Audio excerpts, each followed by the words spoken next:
ಎಷ್ಟು ಧೈರ್ಯ ಇದ್ರೆ ನನ್ನ ಕಣ್ ತಪ್ಪಿಸಿ ನನ್ನ ಗುಹೆ ಒಳಗೆ ಕಾಲಿಡ್ತೀಯಾ? ಅದ್ಯಾವ ನಂಬಿಕೆಯಲ್ಲಿ ನನ್ನ ಮಾಂತ್ರಿಕ ಚಾಕುನ ಮುಟ್ಟೋ ಸಾಹಸ ಮಾಡಿದ್ಯಾ? ಇವತ್ತಿಗೆ ನಿನ್ನ ಆಯುಷ್ಯ ಮುಗೀತು. ನಿನ್ನ ಇಲ್ಲೇ ಸುಟ್ಟು ಭಸ್ಮ ಮಾಡ್ತೀನಿ. ಆಮೇಲೆ ಈ ಆತ್ಮವನ್ನ ನುಂಗಿ ನೀರ್ ಕುಡಿತೀನಿ. ಈ ರಕ್ತಾಕ್ಷಿಗೆ ನಾನು ಕಾಣಿಸ್ತಾ ಇದ್ದೀನ? ಇದು ಹೇಗ್ ಸಾಧ್ಯ? ಇದು ಈ ರಕ್ತಾಕ್ಷಿಯ ಕರಾಳ ಗುಹೆ ಅಂಬಿಕಾ. ಇವಳ ಮಾಂತ್ರಿಕ ಶಕ್ತಿ ಈ ಗುಹೆಯ ಮೂಲೆ ಮೂಲೆಯಲ್ಲೂ ಇದೆ. ಗುಹೆ ಒಳಗೆ ಯಾರೇ ಪ್ರವೇಶ ಮಾಡಿದ್ರೂ ಇವಳ ಕಣ್ಣಿಗೆ ಕಾಣಿಸ್ತಾರೆ.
ಇಷ್ಟಕ್ಕೆ ಇದು ಮುಗ್ದಿಲ್ಲ. ಮತ್ತೆ ಬರ್ತೀನಿ, ಬಂದೇ ಬರ್ತೀನಿ. ಆ ಆದಿತ್ಯ ವಂಶದ ಪುತ್ರಿನ ನನ್ನಿಂದ ಈ ಜಗತ್ತಿಂದ ಯಾರು ದೂರ ಮಾಡಕ್ ಸಾಧ್ಯ ಇಲ್ಲ.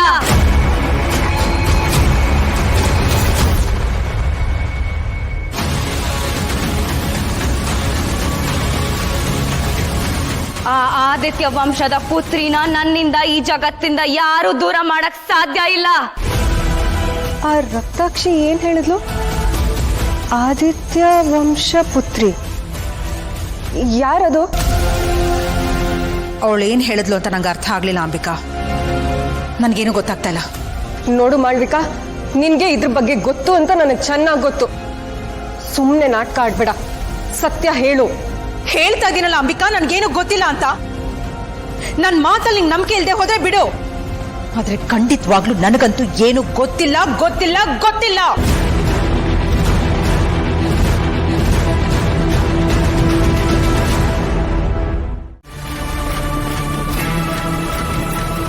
ಆ ಆದಿತ್ಯ ವಂಶದ ಪುತ್ರಿನ ನನ್ನಿಂದ ಈ ಜಗತ್ತಿಂದ ಯಾರು ದೂರ ಮಾಡಕ್ ಸಾಧ್ಯ ಇಲ್ಲ. ಮಾಳವಿಕಾ, ಮತ್ತೊಮ್ಮೆ ಸೋತಿದ್ಯಾ, ಮತ್ತೊಮ್ಮೆ ನಿನ್ನ ಅಸಮರ್ಥನೆನ ತೋರಿಸಿದ್ಯಾ. ಕ್ಷಮಿಸಿ ಅಮ್ಮ, ದಯವಿಟ್ಟು ನನಗೆ ಕ್ಷಮಿಸ್ಬಿಡಿ ಅಮ್ಮ. ಈ ಸಲ ನನ್ನಿಂದ ತಪ್ಪಾಗಿದೆ. ಆದ್ರೆ ಆ ರಕ್ತಾಕ್ಷಿ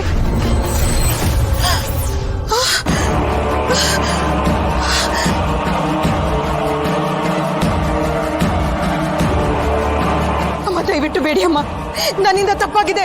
ನನಗೆ ಕ್ಷಮಿಸ್ಬಿಡಿ ಅಮ್ಮ, ದಯವಿಟ್ಟು ಬೇಡಿ ಅಮ್ಮ. ನನ್ಗಾಗ್ತಾ ಇಲ್ಲ ಅಮ್ಮ, ನನಗೆ ಕ್ಷಮಿಸಿ ಅಮ್ಮ, ನನಗೆ ಕ್ಷಮಿಸಿ. ನನ್ನ ಕೆಲಸದಲ್ಲಿ ಸೋತಿದ್ದಕ್ಕೆ ನಿನಗೆ ಸಿಗ್ತಾ ಇರೋ ಶಿಕ್ಷೆ ಇದು. ಅಮ್ಮ, ಆಗ್ತಾ ಇಲ್ಲ, ಮೈಯೆಲ್ಲ ತುಂಬಾ ಉರಿತಾ ಇದೆ ಅಮ್ಮ. ದಯವಿಟ್ಟು ನನ್ನ ಕ್ಷಮಿಸಿ, ನನ್ನ ಕ್ಷಮಿಸಿ ಅಮ್ಮ, ಕ್ಷಮಿಸಿ.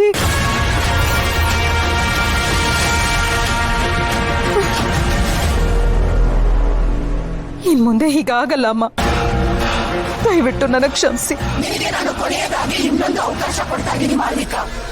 ಅಮ್ಮ, ಯಾಕೆಂದ್ರೆ ಆ ರಕ್ತಾಕ್ಷಿ ಖಂಡಿತ ಮತ್ತೆ ಮರಳಿ ಬರ್ತಾಳೆ ಅನ್ನೋದು ನನಗೆ ಗೊತ್ತು. ಹೌದಮ್ಮ, ಆ ರಕ್ತಾಕ್ಷಿ ಹೋಗುವಾಗ ಆದಿತ್ಯ ವಂಶ ಪುತ್ರಿಗೋಸ್ಕರ ಬರ್ತೀನಿ ಅಂತ ಹೇಳಿದ್ಲು. ಯಾರಮ್ಮ ಆದಿತ್ಯ ವಂಶ ಪುತ್ರಿ? ರಕ್ತಾಕ್ಷಿಗೆ ತಿಳಿಯಬಾರದ ವಿಷಯಗಳು ಅವಳ ಯೋಗ್ಯತೆಗಿಂತ ಹೆಚ್ಚಾಗಿಯೇ ತಿಳಿದು ಹೋಗಿದೆ. ಅಮ್ಮ, ನಿಮ್ಮ ಮಾತು ನನ್ಗೆ ಅರ್ಥ ಆಗ್ತಾ ಇಲ್ಲ. ಈಗ ಅದು ನಿನಗೆ ಬೇಡವಾದ ವಿಷಯ. ನಿನ್ನ ಕೆಲಸದ ಕಡೆ ಮಾತ್ರ ಗಮನ ಇರಲಿ. ರಕ್ತಾಕ್ಷಿ ಅತಿ ಶೀಘ್ರದಲ್ಲೇ ಮರಳಿ ಬರ್ತಾಳೆ.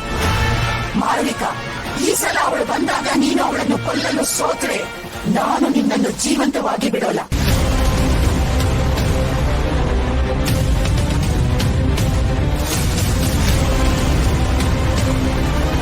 ಯಾರು ಆದಿತ್ಯ ವಂಶದ ಪುತ್ರಿ? ಯಾರಿರ್ಬೋದು ಅವಳು?